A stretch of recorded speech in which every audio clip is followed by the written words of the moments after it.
ರಾಜ್ಯ ಸರ್ಕಾರ ಒಂದಿಷ್ಟು ಕಾನೂನುಗಳನ್ನು ಮಾಡ್ಕೊಂಡು ಹಿಂದೂಗಳ ಮೇಲೆ ಗದಾಪ್ರಹಾರ ಮಾಡಕ್ ಶುರು ಮಾಡಿದ್ರು. ಏನಂದ್ರು, ನೀವು ಗಣಪತಿಯನ್ನ ರೋಡಲ್ಲಿ ಕೂರ್ಸಂಗಿಲ್ಲ, ನೀವು ರೋಡ್ನ ಬ್ಲಾಕ್ ಮಾಡೋ ಹಾಗಿಲ್ಲ, ನಮಗೆ ಗಣೇಶ ಚತುರ್ಥಿ ಆಚರಣೆಗೆ ಬಂದಿದ್ದೆ ಏನಕ್ಕೆ ಅಂತ ಹೇಳಿದ ಸಿದ್ದರಾಮಯ್ಯನಿಗೆ ಗೊತ್ತಿರೋಂತ ಕಾಣಲ್ಲ ಅಂತ ಅನ್ಕೊಂತೀವಿ. ಯಾಕೆಂದ್ರೆ ಗಣಪತಿ ಹಬ್ಬದ ಆಚರಣೆ ಬಂದಿದ್ದೆ, ಸಾರ್ವಜನಿಕ ಗಣೇಶೋತ್ಸವ ಅಂತ ಆಚರಣೆ ಬಂದಿದ್ದೆ ಸ್ವತಂತ್ರ ಹೋರಾಟಕ್ಕೋಸ್ಕರ. ಬಾಲಗಂಗಾಧರ ತಿಲಕರು ಸ್ವತಂತ್ರ ಹೋರಾಟದಲ್ಲಿ ಹಿಂದೂ ಸಮಾಜವನ್ನ ತೊಡಗಿಸ್ಬೇಕು, ಹಿಂದೂ ಸಮಾಜವನ್ನ ಒಟ್ಟು ಮಾಡಬೇಕು. ಯಾಕೆಂದ್ರೆ ಅವ್ರಿಗೆ ಅವಾಗಲೇ ಗೊತ್ತಿತ್ತು ಮುಂದೊಂದು ದಿನ ಗಾಂಧೀಜಿ ಈ ದೇಶವನ್ನ ಅರ್ಧ ಸಾಬರಿ ಬರ್ಕೊಡ್ತಾರೆ ಅಂತ ಹೇಳಿದ್ದ. ಹಾಗಾಗಿ ಅವಾಗಲೇ ಯೋಚನೆ ಮಾಡಿದ್ರು ಸಾವರ್ಕರ್ ಅವರು, ತಿಲಕರು, ನಮ್ಮ ದೇಶಭಕ್ತರು ಎಲ್ಲರೂ ಸೇರಿ ಯೋಚನೆ ಮಾಡಿದ್ರು, ಹಿಂದೂಗಳನ್ನ ಇವಾಗಿಂದಾನೇ ಒಗ್ಗಟ್ಟು ಮಾಡಬೇಕು, ನಾವು ಹಿಂದೂಗಳನ್ನ ಸೇರಿಸುವಂತ ಕೆಲಸ ಯಾವಾಗ ಮಾಡಬೇಕು ಅಂದ್ರೆ ಹಿಂದೂಗಳಿಗೆ ಅತಿ ಹೆಚ್ಚು ಧಾರ್ಮಿಕ ಶ್ರದ್ಧೆ. ಹಾಗಾಗಿ ಗಣೇಶೋತ್ಸವವನ್ನು ವಿಘ್ನ ವಿನಾಶಕನಿಗೆ ಯಾವುದೇ ವಿಘ್ನ ಇಲ್ಲ, ವಿಘ್ನ ವಿನಾಶಕನನ್ನು ಎಲ್ಲರನ್ನು ಒಟ್ಟಾಗಿ ಸೇರಿಸುವಂತಹ ಶಕ್ತಿ ಇದೆ ಅಂತ ಹೇಳಿ ವಿಘ್ನ ವಿನಾಶಕನನ್ನ ಸಾರ್ವಜನಿಕವಾಗಿ ಆಚರಣೆ ಮಾಡುವಂತದ್ದನ್ನ ತಂದಿತ್ತು. ಆದ್ರೆ ಈ ಪ್ರತಿ ವರ್ಷನೂ ಇಲ್ಲದೆ ಇರುವಂತಹ ಕಾನೂನುಗಳನ್ನ ಈಗ ಹಾಕಿ ಫ್ಲೆಕ್ಸ್ ಹಾಕ್ಬೇಡ್ರಿ, ಬಂಡಿಂಗ್ಸ್ ಕಟ್ಬೇಡ್ರಿ, ಭಾಗವತ್ ಧ್ವಜ ಕಟ್ಬೇಡ್ರಿ, ಏನು ಅಪ್ಪನ ಮನೆದ ಆಸ್ತಿ. ಕರ್ನಾಟಕ ರಾಜ್ಯ ಯಾವುದೇ ಸಿದ್ದರಾಮಯ್ಯದು ಅಲ್ಲ, ಯಾವುದೇ ಜಮೀರ್ ಅಹಮದ್ ಅಲ್ಲ, ಇದೆಲ್ಲ ಹಿಂದೂಗಳ ಜಾಗ.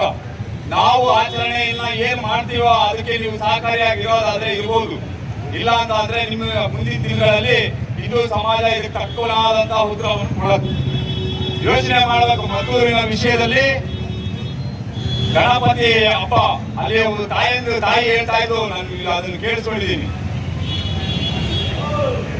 ಸಾರ್ವಜನಿಕವಾಗಿ ಕೂರಿಸಿದಂತಹ ಎಲ್ಲಾ ಗಣಪತಿಗಳು ಅದೇ ಮಸೀದಿ ಮುಂದೆ ಹೋಗಿತ್ತು, ಏನೂ ಮಾತಾಡಿಲ್ಲ.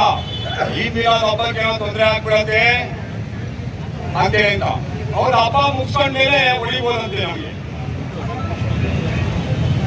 ರಾಜ್ಯ ಸರ್ಕಾರ ಪೊಲೀಸ್ ಇಲಾಖೆ ಕಣ್ಮುಚ್ಕೊಂಡು ಕೂತಿದೆ ಅಲ್ಲಿ. ಯಾಕೆ ಅಂತ ಹೇಳಿದ್ರೆ ಆ ಬೀದಿಯ ದೀಪಗಳನ್ನೆಲ್ಲ ಆರಿಸಿ ಗಣೇಶ ಮೂರ್ತಿಯ ಮೇಲೆ ಕಲ್ಲನ್ನು ಹೊಡಿತಾ ಇದ್ದಾರೆ, ತಾಯದ್ರ ಮೇಲೆ ಕಲ್ಲನ್ನು ಹೊಡಿತಾ ಇದ್ದಾರೆ. ಆದ್ರೆ ಅಲ್ಲಿರುವಂತಹ ಪೊಲೀಸ್ ಇಲಾಖೆ ಅವತ್ತಿನ ದಿನ ಆ ಕ್ಷಣದಲ್ಲಿದ್ದಂತಹ ಮತ್ತೊಂದು ಜನ ಪೊಲೀಸರು ಏನ್ ಮಾಡಿದ್ರು ಅಂದ್ರೆ ಹಿಂದೂಗಳನ್ನ ಓಡಿಸುವಂತಹ ಕೆಲಸ ಮಾಡಿದ್ರು. ಆದ್ರೆ ಯೋಚನೆ ಮಾಡೋದು ಪೊಲೀಸ್ ಇಲಾಖೆಯಲ್ಲೂ ಸಹ. ಯಾಕೆಂದ್ರೆ ಮೊದಲು ಹೊಡೆದಿದ್ದೆ ಪೊಲೀಸಿಗವರು, ಮೊದಲು ಮಸೀದಿಯಿಂದ ಕಲ್ಲು ಬಂದಿದ್ದೆ ಪೊಲೀಸಿಗೆ. ಯಾಕೆ ಅಂದ್ರೆ ಆ ಮತಾಂಧರಿಗೆ ಗೊತ್ತಿರೋದು ಒಂದೇ, ಹಿಂದೂಗಳಿಗೆ ಹೊಡಿಬೇಕು ಅಂತ. ಅವ್ರು ಪೊಲೀಸು, ರಾಜಕಾರಣಿನೋ, ಸಿಎಂ, ಡಿಸಿಎಂ ಯಾರು ಗೊತ್ತಿಲ್ಲ, ಅವ್ರು ಹೊಡೆಯೋದು ಗೊತ್ತು ಹಿಂದೂಗೆ.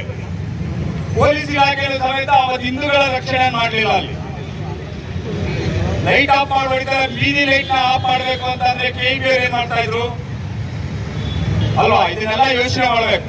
ಅದಾದ ನಂತರ ಅಲ್ಲಿ ಹಂಗೆ ಆಗ್ತಾ ಇದೆ ಅಂತ ಅಂದಿದ್ದಂಗೆ ಸಾಗರದಲ್ಲಿ ಶುರು ಮಾಡಿದ್ರು. ಸಮಯ ನಾನು ಹೇಳ್ತೇನೆ, ಆ ಹುಡುಗರು ಸಣ್ಣ ಹುಡುಗರು ಅಂತ ನೀವ್ ಹೇಳ್ತಾ ಇದ್ದೀರಾ, ಸಣ್ಣ ಮಕ್ಕಳು ಅಂತ ನೀವ್ ಹೇಳ್ತಾ ಇದ್ದೀರಾ. ಯೋಚನೆ ಮಾಡಿ, ಆ ವಿಡಿಯೋದೊಳಗಡೆ ಕ್ಲೀನಾಗಿ ಕಾಣಿಸ್ತಾ ಇದೆ, ಆ ಹುಡುಗ 4 ರೌಂಡ್ ಆ ಕಡೆಯಿಂದ ಈ ಕಡೆ ರೌಂಡ್ ಹೊಡಿತಾನೆ. 5ನೇ ಸತಿಗೆ ಗಣಪತಿ ಹತ್ರ ಬಂದ ಮೇಲೆ ಮುಗಿತಾನೆ. ಹಂಗಾದ್ರೆ ಅವನು ಸಣ್ಣ ಹುಡುಗನ? ಅವನಿಗೆ ಟ್ರೈನಿಂಗ್ ಕೊಟ್ಟಿಲ್ವಾ? ಮದ್ರಾಸದೊಳಗಡೆ ಟ್ರೈನಿಂಗ್ ಕೊಡೋದೇ ಇದೇ ವಿಷಯವಾಗಿ. ಹಿಂದೂ ಹೆಣ್ಮಕ್ಳನ್ನ ಟಾರ್ಗೆಟ್ ಮಾಡಬೇಕು, ಆ ಹೆಣ್ಮಕ್ಳನ್ನ ನಿರಂತರವಾಗಿ ಅವಳು ನಿಮ್ ಜೊತೆ ಬರೋವರೆಗೂ ನೀನು ಅವ್ರ ಹಿಂದೆನೆ ಇರ್ಬೇಕು. ಅವನಿಗೆ ಎಲ್ಲ ಏನು 1ನೇ ಕ್ಲಾಸ್ 2ನೇ ಕ್ಲಾಸ್ ಓದೋ ಮಕ್ಕಳಿಗೆ ಹೇಳ್ಬಿಡುವಂತ ವಿಷಯ ಇದು.